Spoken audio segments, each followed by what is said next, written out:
নমস্কার বন্ধুরা, আমি মৌসুমি। আমার রান্নাঘর ছোট বৌমার কিচেনে আপনাদের সবাইকে অনেক অনেক স্বাগত। আজ আমি আপনাদের সঙ্গে শেয়ার করব সুজির রসবড়া। এটা বানিয়ে নেওয়া যেমন সোজা, তেমন খেতেও কিন্তু খুবই ভালো হয়। বাড়িতে যদি হঠাৎ কোনো অতিথি আসে, তার আপ্যায়নে কিন্তু এই রসবড়াটা বানিয়ে দেওয়া যায়। দেখতে কিন্তু খুবই সুন্দর হয়। ভিডিওটা শুরু থেকে শেষ পর্যন্ত দেখবেন, তাহলে আপনারা বাড়িতে খুব সহজভাবে সুজির রসবড়াটা বানিয়ে নিতে পারবেন। তাহলে চলুন বন্ধুরা, এবার সুজির রসবড়াটা বানানো শুরু করি। সুজির রসবড়া বানানোর জন্য আমি এখানে 10 টাকা প্যাকেটের 1 প্যাকেট সুজি নিয়েছি। একটা বাটির মধ্যে প্রথমে এটাকে আমি মেপে নেব। মেপে নিলে কিন্তু রসবড়াটা তৈরি করা খুবই সহজ হয়ে যাবে। বাটিটার মধ্যে এবার আমি সুজিটাকে নিয়ে নিচ্ছি। 1 প্যাকেট সুজিতে এই বাটির 1 বাটি সুজি হয়েছে। দেখুন, উনান জ্বালিয়ে কড়াই বসিয়ে দিয়েছে। কড়াইটা গরম হয়ে গেছে। কড়াইয়ের মধ্যে আমি দিয়ে দিচ্ছি এবার কিছুটা ঘি। 1 চামচ ঘি দিয়ে দিচ্ছি। ঘিটাকে একটু ভালো করে গরম করে নেব। এটা গরম হয়ে গেছে, এবার সুজিটা দিয়ে দিচ্ছি। সুজিটা দিয়ে এবার হালকা হাতে নাড়াচাড়া করে নেব। একদম কিন্তু লাল লাল করে ভাজবো না, শুধু সুজির কাঁচা গন্ধটা চলে যাবে, তাহলে কিন্তু হবে। সুজিটাকে আমি ভালো করে ভেজে নিয়েছি। তবে দেখুন, সুজির কিন্তু রংটা কিন্তু পরিবর্তিত হয়নি। সুজিটা কিন্তু সাদাই আছে আর খুব সুন্দর কিন্তু ভাজা হয়ে গেছে, আর কাঁচা গন্ধটাও চলে গেছে। কিছুটা গরুর দুধ আমি আগে থেকে ফুটিয়ে ভালো করে ঠান্ডা করে নিয়েছি।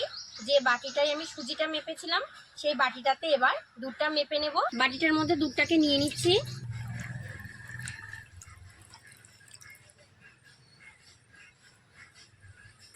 সুজির মধ্যে দিয়ে দিচ্ছি। আরো কিছুটা দুধ দিতে হবে, আবারও একটু মেপে নেব।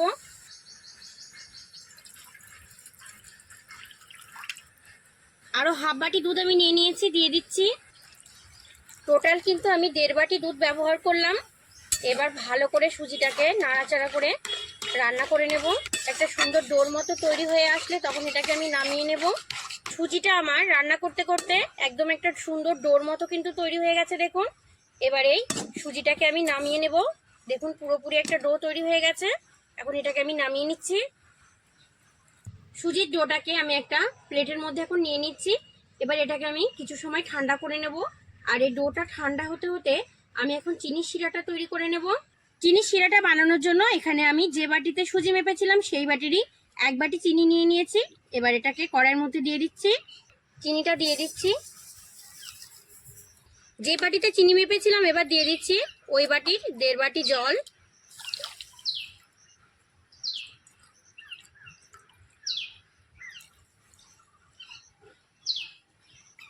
তিনটে এলাচ ফাটিয়ে নিয়েছি, দিয়ে দিচ্ছি।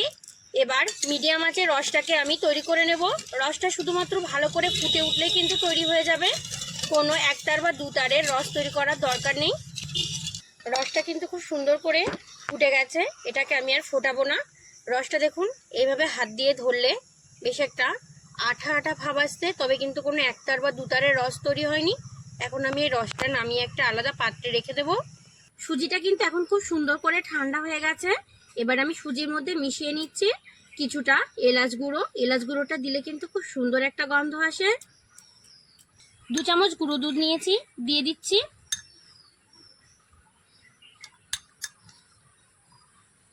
গুঁড়ো দুধটা দিলে কিন্তু একদম দোকানের মতো টেস্ট চলে আসবে। নিয়ে নিয়েছি কিছুটা বেকিং সোডা, দিয়ে দিচ্ছি। এটাকে খাবার সোডাও বলে। খুব ভালো করে সবকিছুর সঙ্গে এবার সুজিটাকে আমি মেখে নেব। মাখাটা যত ভালো হবে তত কিন্তু সুজির রসবড়াটা খুব সুন্দর তৈরি হবে। সেই জন্য একটু সময় নিয়ে আমি খুব সুন্দর করে এটাকে মেখে নেব। সুজির ডোটাকে আমি খুব সুন্দর করে মেখে নিয়েছি। দেখুন, এবার এখান থেকে আমি অল্প অল্প করে মিশ্রণ নিয়ে নেব। দেখুন, অল্প অল্প নিয়ে নিয়েছি। এবার 2 হাতের তালুর মধ্যে রেখে এইভাবে একটু গোল পাকিয়ে নেব। গোল করে নিয়েছি।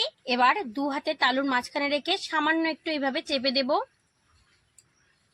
দেখুন, রসবড়ার মতো তৈরি করে নিয়েছি। আর এর গায়ে কিন্তু কোনো ক্র্যাক নেই, আপনারা নিশ্চয়ই ক্যামেরায় দেখে বুঝতে পারছেন।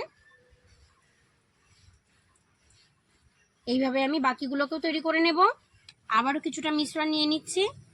নিয়ে সেমভাবে এইভাবে গোল করে নেব। প্রথমে একইভাবে গোল করে নিয়েছি। 2 হাতের তালুর মাঝখানে রেখে সামান্য একটু চ্যাপটা করে নেব। দেখুন এটাও তৈরি হয়ে গেছে। এইভাবে আমি সবগুলোকে এখন তৈরি করে নেব। সব রসবড়াগুলোকে দেখুন আমি একইভাবে তৈরি করে নিয়েছি। এবার এগুলোকে আমি ভেজে নেব। রসবড়াগুলো ভাজার জন্য উনান জ্বালিয়ে কড়াই বসিয়ে দিয়েছি, আর কড়াইটা গরম হয়ে গেছে। কড়াইয়ের মধ্যে এবার আমি দিয়ে দিচ্ছি কিছুটা সাদা তেল।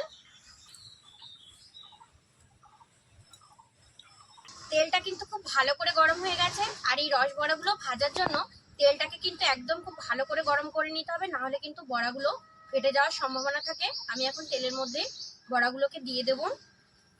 তেলের মধ্যে আমি প্রথমে দুটো বড়া দেব। খুব বেশি বড়া কিন্তু একসঙ্গে আমি ভাজবো না, দুটো দুটো করেই ভাজবো। আর এগুলোকে কিন্তু আমি এখন একদম নাড়াচাড়া করব না, তাহলে ভেঙে যেতে পারে, কারণ এগুলো খুব নরম তৈরি হয়। প্রথমে নিচের দিকটা ব্রাউন কালার হয়ে আসলে তবে আমি এগুলোকে একটু নাড়াচাড়া করব। দেখুন একটা পাশ খুব সুন্দর করে গোল্ডেন ব্রাউন কালার চলে এসেছে। এবার আমি এটাকে একটু উল্টে দেব।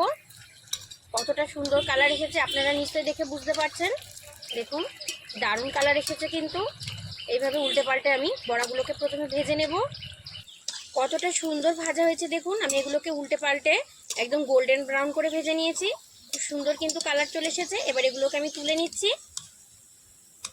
কতটা সুন্দর কালার এসেছে দেখুন, আপনারা নিশ্চয়ই দেখে বুঝতে পারছেন। আমি এখন এই বড়া দুটোকে তুলে নিচ্ছি। এই বড়াগুলোকে কিন্তু আমি এখনই রসের মধ্যে দেব না, কিছু সময় রুম টেম্পারেচারে রেখে ঠান্ডা করে নেব। আর যে রসটা আমি তৈরি করে রেখেছি সেটাও কিন্তু রুম টেম্পারেচারে ঠান্ডা হয়ে আছে, সেটাকেও কিন্তু আর গরম করব না। এখন এই বড়াগুলো একটু ঠান্ডা হবে, তারপরে আমি রসের মধ্যে দেব। আবারও দিয়ে দিচ্ছি কিছু বড়া। এবার আমি 4টে বড়াকে একসঙ্গে ভেজে নেব। বড়াগুলো দেখুন একটা পাশ গোল্ডেন ব্রাউন হয়ে গেছে। এবার এগুলোকে আমি উল্টে দিচ্ছি।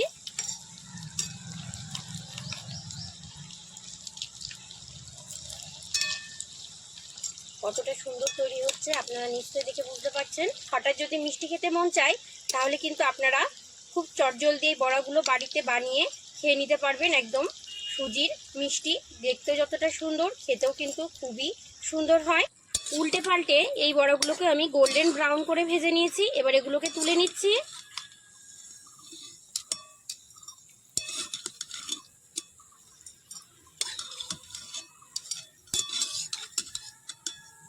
দেখুন এই বড়াগুলো কতটা সুন্দর তৈরি হয়েছে। এগুলোকে আমি নামিয়ে একটু ঠান্ডা করে নেব।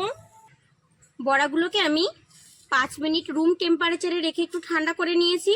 এবার এগুলোকে রসের মধ্যে দিয়ে দেব। রসটাও কিন্তু একদম ঠান্ডা, এটা কিন্তু গরম রস নয়। বড়াগুলোকে আমি দিয়ে দিচ্ছি।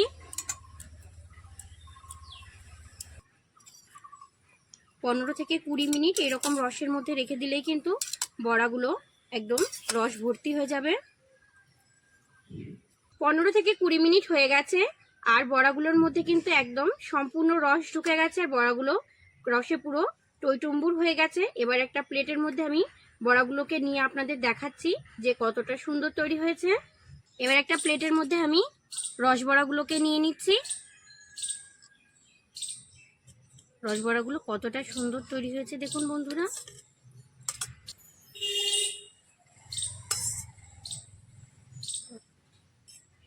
ওপর থেকে একটু রস দিয়ে দিচ্ছি, আর একটু করে পেস্তা বাদাম কুচনো দিয়ে দিচ্ছি।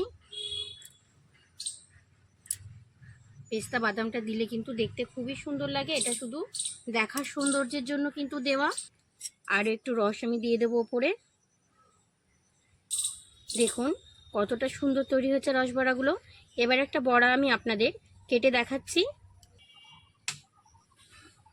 একটা বড়া আমি আপনাদের কেটে দেখাচ্ছি। দেখুন এটা কতটা সুন্দর তৈরি হয়েছে। দেখুন খুব সুন্দর কিন্তু দেখতে লাগছে। ভেতরটা কিন্তু একদম রসে ভর্তি হয়ে গেছে, আপনারা নিশ্চয়ই দেখে বুঝতে পারছেন।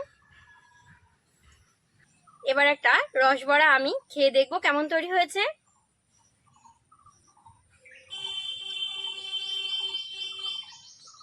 খুব সুন্দর কিন্তু খেতে লাগছে বন্ধুরা, খুব সুন্দর কিন্তু তৈরি হয়েছে বন্ধুরা। আপনারা অবশ্যই কিন্তু বাড়িতে একবার তৈরি করে খাবেন, দেখবেন খুবই ভালো লাগবে। ভালো থাকবেন আপনারা সবাই, সুস্থ থাকবেন। আজ এই পর্যন্তই, টাটা।